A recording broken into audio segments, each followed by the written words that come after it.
There has always been one anomaly on the Formula 1 World Championship calendar, and that is the Canadian Grand Prix, which always looks like it's just been lobbed randomly in the middle, in between Monaco and whatever race comes after it. So you've got a European race on either side of it, and it just looks, well, a little out of place. It means that for a very long time, the calendar, at least when I was a kid anyway, went something in the region of Europe, Europe, Europe, Canada, Europe, Europe, Europe, instead of being put in with the other North American races or even being moved to late or early in the season when the South American rounds are on. And now with the sport expanding even further, we're going to be seeing North American races in Montreal, Las Vegas, Miami, and Austin starting from next year.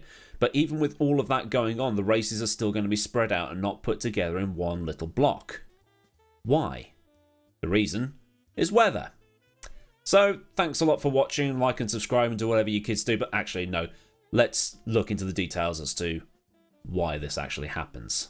The Canadian Grand Prix first arrived on the calendar in the late 1960s when it was first held at Motherboard Park near Toronto, and was put towards the end of the season when it split duties with the circuit Mont-Tremblant in Quebec, with Motherboard hosting the race in 1967 and 1969, and Mont-Tremblant hosting it in 1968 and 1970. From 1971, however, the circuit was held exclusively at Motherboard until they moved to the Circuit Ile Notre Dame in 1978, which we now call the Circuit Gilles Villeneuve. And like already mentioned, this race was at the end of the season, given the race at Watkins Glen was typically the final round, and getting from Ontario and Quebec to New York seemed an easier logistical thing to do, which, you know, at the time meant the race was going to be held in September, which means that the weather, well, it could be a little bit iffy in that part of the world. Which seems odd, because looking at the temperatures for each of the Grand Prix held in Canada up until it moved to its now traditional June slot, the temperatures seem, well, perfectly reasonable. But there are times when the temperatures have dropped a little bit. Now on your screen is the temperature peak at each race in Canada since the first race there in 1967. And no, that's not a misprint. That 1978 race was held when the temperature was just 5 degrees Celsius. It's the coldest race in F1 history, at least until the 2013 Malaysian Grand Prix, obviously, with the hottest being the 2005 Bahrain Grand Prix, which was about 42 degrees or 100 degrees Fahrenheit. But in 1982, the race moved to June, which also coincided with the race at Detroit, and also took advantage of some more consistent hotter conditions in Quebec. The temperatures for each race since 1982 are shown on your screen right now. The temperature rarely drops below 25 degrees, and there is only one anomaly, which was the 12-degree temperature seen in 2015. So yes, the Canadian Grand Prix could still be held in September, maybe going into October to put it in with COTA and Mexico City, but this is where another challenge presents itself. If the weather is good at one race, or for one race I should say, it's not particularly optimal for the other two.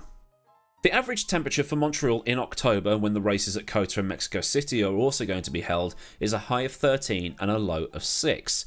If it's pushed into November, the temperatures are an average high of 6 and a low of 0.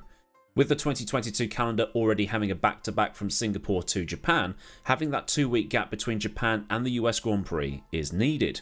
Having the Canadian Grand Prix in there as well would mean 5 races in as many weeks. While the temperature in Austin would be fine, it would be a little bit on the cold side for Montreal.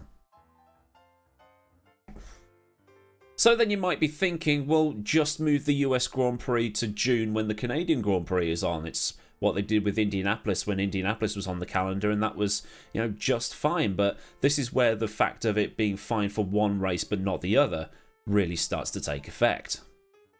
Austin's average temperature in June is 31 degrees. The average temperature for Indianapolis in June is about 25 degrees. It's also tornado season, and it's estimated that there were about 120 tornadoes in Texas alone last year. And since we've got the Miami Grand Prix this year, we might as well include that too. And like Texas, Miami has got its own issues to dodge around. If Miami was also to be put in that autumn block of Canada, Austin and Mexico, Miami would have to compete with the NFL season, which kicks off in September. It's also hurricane season at that time, and we've seen the disruption that a tropical storm can cause more than once in Japan, one of those tropical storms producing a catastrophic result. Also in June, Miami is humid as hell. If we were to put them in June with Canada's traditional slot, Miami is humid as all hell, which isn't going to do the drivers any good. Singapore is nudging 30 degrees, and that's a night race.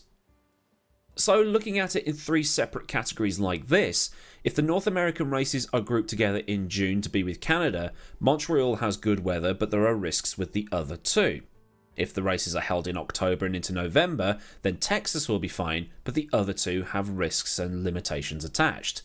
So it seems that the only way to accommodate all 3 races is to spread them out over the course of the season. This then means that the calendar isn't exactly streamlined. It's a bit like doing a UK tour and going from London up to Newcastle, down to Birmingham, then down to Newquay, and then all the way up to Carlisle before doing a run of 3 shows in Gibraltar.